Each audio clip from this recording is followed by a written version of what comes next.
बिस्मिल्लाहिर्रहमानिर्रहीम। अस्सलाम वालेकुम। ये वाकया सुनकर आपकी आंखों में भी आंसू आ जाएंगे जब एक बेटे ने हज के दिनों में अपनी नेक इबादत गुजार माँ को तंदूर में डालकर आग में चला दिया, जिससे उसकी बूढ़ी माँ की हड्डियां तक भी ना बची और वो जलकर राख हो गई। हजरत मालिक बिन दिनार रहमतुल्लाह अलैहि ने इस वाक़े को बयान किया है। आप रहमतुल्लाह अलैहि फरमाते हैं कि एक मर्तबा हज के दिनों में मैं खाना काबा का तवाफ कर रहा था। हाजियों और उम्रा करने वालों की इतनी कसरत थी, यानी इतनी ज्यादा तादाद वहाँ मौजूद थी, इतना ज्यादा रश था कि मुझे देखकर बहुत हैरानी हुई और मैंने दिल में ये ख्वाहिश की कि किसी तरह मुझे ये मालूम हो जाए कि उन लोगों में से अल्लाह ताला की बारगाह में किसकी इबादत, किसका हज कबूल हुआ है, तो मैं उसको मुबारकबाद दूंगा, और जिसके बारे में मुझे ये मालूम हो जाएगा कि ये मरदूद है, ठुकराया हुआ है और अल्लाह पाक की बारगाह से उसका हज और उम्रा और तवाफ कबूल नहीं हुआ, तो उसको नेकी की दावत दूंगा और मैं उसके लिए दुआ करूंगा।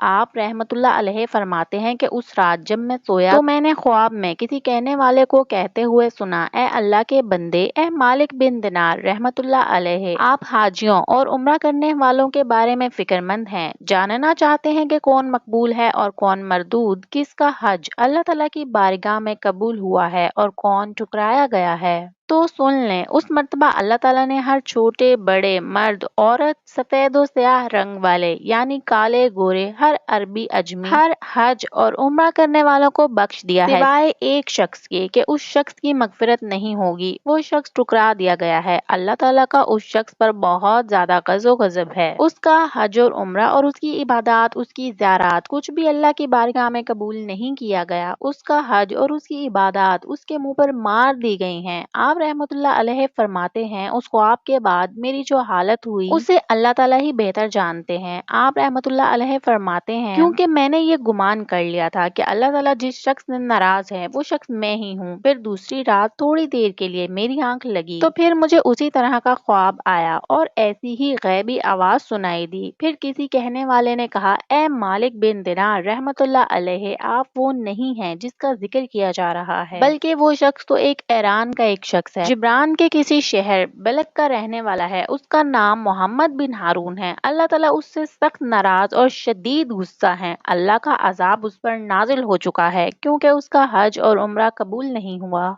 और उसके मुंह पर मार दिया गया है। वो चाह कर भी जितनी इबादत कर ले, अब वो अल्लाह का मकबूल बंदा नहीं बन सकता। आप रहमतुल्लाह अलैहि फरमाते हैं कि मैं बहुत ज्यादा परेशान हुआ। एक तो मैं अपने बारे में सोच रहा था और फिर अपने ही जैसे किसी और शख्स के बारे में। मैंने सोचा कि अल्लाह ताला उससे इतना नाराज क्यों हुआ है। अल्लाह ताला तो मेहरबान है, गफूरुर रहीम है, अपने बंदों से इतनी ज्यादा मोहब्बत करता है, तो फिर उस इंसान ने ऐसा कौन सा अमल किया है कि जिससे उसके हिस्से में अल्लाह पाक की नाराजगी आई। आप रहमतुल्लाह अलैहि फरमाते हैं कि मैं सुबह ईरान से आए हुए हाजियों के काफिले की तरफ चल दिया। मैंने वहां जाकर उन्हें सलाम किया और फिर उनसे पूछा कि उस काफिले में बिलक शहर के हाजी मौजूद हैं क्या? तो उन्होंने कहा कि हाँ, हम ही तो बिलक शहर के हाजी हैं। आप रहमतुल्लाह अलैहि ने उनसे पूछा कि आप में से कोई मोहम्मद बिन हारून को जानता है? तो उन्होंने कहा, मरहबा, उस नेक शख्स को कौन नहीं जानता, उससे बढ़कर कोई आबिद और जाहिद और इबादत गुजार पूरे ईरान में मौजूद नहीं। वो इतनी इबादत और अल्लाह का जिक्र करते हैं कि हम उनसे बहुत मुतासिर हैं और उन्हें अपना बहुत बड़ा मानते हैं। हजरत मालिक बिन दिनार रहमतुल्लाह अलैहि फरमाते हैं कि मुझे उन लोगों की जुबानी उसकी तारीफ सुनकर बड़ा ताज्जुब हुआ,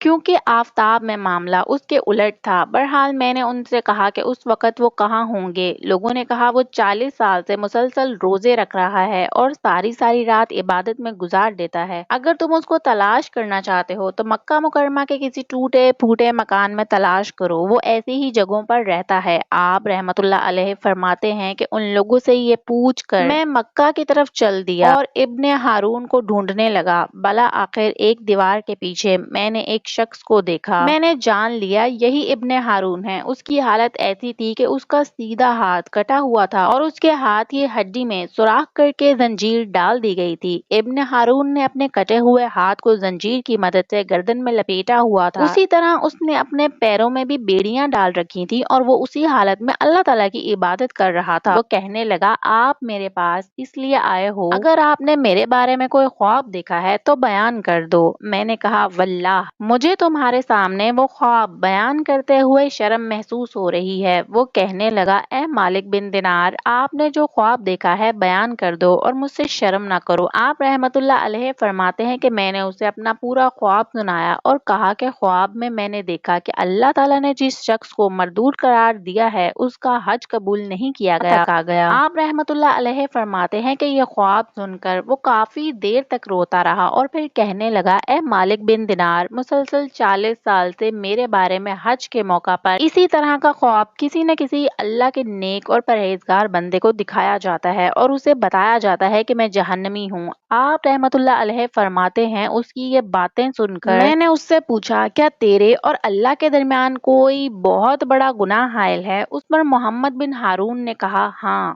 میرا وہ گناہ زمین اور آسمان سے بہت بڑا ہے۔ رحمت اللہ علیہ نے فرمایا، تو مجھے اپنے اس گناہ کے بارے میں بتاؤ۔ میں شراب کا عادی تھا، ہر وقت شراب کے نشے میں دھت رہتا تھا۔ اللہ پاک نے مجھے بہت مال و دولت سے نوازا تھا۔ ایک مرتبہ میں اپنے ایک شرابی دوست کے پاس گیا، میں نے وہاں جا کر خوب شراب پی لی تھی، مجھ پر نشہ طاری ہو گیا تھا اور میری عقل پر پردہ پڑ گیا تھا۔ میں نشے کی حالت میں رات وہیں رک گیا۔ صبح کے وقت میں نشے کی حالت میں گرتا پڑتا اپنے گھر کے دروازے پر پہنچا، دروازہ کھٹکھٹایا، میری بیوی نے دروازہ کھولا، میں گھر کے اندر داخل ہوا تو میری ماں فجر کی نماز پڑھنے کے بعد تندور میں آگ جلا کر لکڑیاں ڈال رہی تھی۔ اس تندور میں خوب آگ بھڑک رہی تھی۔ جب میری والدہ نے مجھے نشے کی حالت میں دیکھا تو میری طرف آئی اور مجھ سے لڑنے لگی۔ میں لڑکھڑا کر جب گرنے لگا تو اس نے مجھے تھام لیا اور کہنے لگی، حج کا مبارک مہینہ شروع ہو رہا ہے، سبھی حاجی تو حج کے لیے چلے گئے پر تجھے توفیق نہیں ہوئی کہ تو بھی کچھ عبادت کا اہتمام کر لے۔ تیری صبح تو اس حالت میں ہوئی کہ تو شراب کے نشے میں میرے سامنے کھڑا ہے۔ مجھے شرم آتی ہے کہ تو میرا بیٹا ہے، کیا تجھے اللہ سے حیا نہیں آتی؟ تمہیں شرم نہیں آتی؟ یہ سن کر مجھے غصہ آ گیا اور میں نے غصے میں اپنی والدہ کے سینے پر ایک مکہ دے مارا اور اپنی ماں کو اٹھا کر اس جلتے ہوئے تندور میں ڈال دیا۔ اس وقت میں نشے میں تھا، میرے ہوش و حواس بحال نہیں تھے۔ جب میری بیوی نے یہ دردناک منظر دیکھا تو اس نے مجھے دھکیل کر ایک کوٹڑی میں بند کر دیا اور باہر سے کنڈی لگا دی تاکہ پڑوسی میری آواز نہ سن سکیں اور اس معاملے کی کسی کو خبر نہ ہو۔ میں اسی طرح نشے کی حالت میں پوری رات پڑا رہا۔ جب رات کافی گزر گئی تو مجھے ہوش آیا، اب میرا نشہ دور ہو چکا تھا۔ میں دروازے کی طرف بڑھا تو دیکھا دروازہ باہر سے بند تھا۔ میں نے اپنی بیوی کو آواز لگائی کہ دروازہ کھولو۔ نے کہا کہ تم بھی اس لائق نہیں ہو کہ تم پر بھی رحم کیا جائے، تو نے اپنی ماں کا قتل کیا ہے، اس بوڑھی اور کمزور جان کو تو نے جلتے ہوئے تندور میں ڈال دیا، وہ جل کر کوئلہ بن چکی ہے۔ جب میں نے یہ بات سنی تو مجھ سے رہا نہ گیا، میں دروازے کی طرف بڑھا اور دھکا مار کر دروازہ کو توڑ دیا۔ پھر میں نے اپنے اس ہاتھ کو کاٹ ڈالا جس سے میں نے اپنی ماں کو مارا تھا۔ پھر میں نے لوہا گرم کر کے اپنے ہاتھ کی ہڈی میں سوراخ کیا اور اس میں زنجیر ڈال کر گلے میں لٹکا لی اور میں نے اپنے پاؤں میں بیڑیاں ڈال لیں۔ اس وقت میری ملکیت میں 8,000 دینار تھے، وہ سب کے سب میں نے مغرب کی اذان سے پہلے صدقہ کر دیے۔ اپنی تمام جائیداد اللہ تعالیٰ کی راہ میں لٹا دی اور اب مسلسل 40 سال سے میری یہ حالت ہے کہ میں دن میں روزہ رکھتا ہوں اور ساری رات اللہ کی عبادت میں گزار دیتا ہوں اور اس سے معافی مانگتا ہوں۔ میں ہر سال حج کرنے آتا ہوں اور ہر سال کسی نہ کسی اللہ کے عالم اور پرہیزگار بندے کو میرے متعلق ایسا ہی خواب دیکھنے کو ملتا ہے، وہ مجھے آ کر بتاتا ہے کہ میرا حج قبول نہیں ہوا۔ یہ تھی میری ساری داستان، عبرت کا نشان۔ اللہ پاک سے دعا ہے کہ ہم سب کو بھی ماں باپ کی فرما برداری اور اللہ پاک کی رضا حاصل کرنے کی توفیق عطا فرمائے،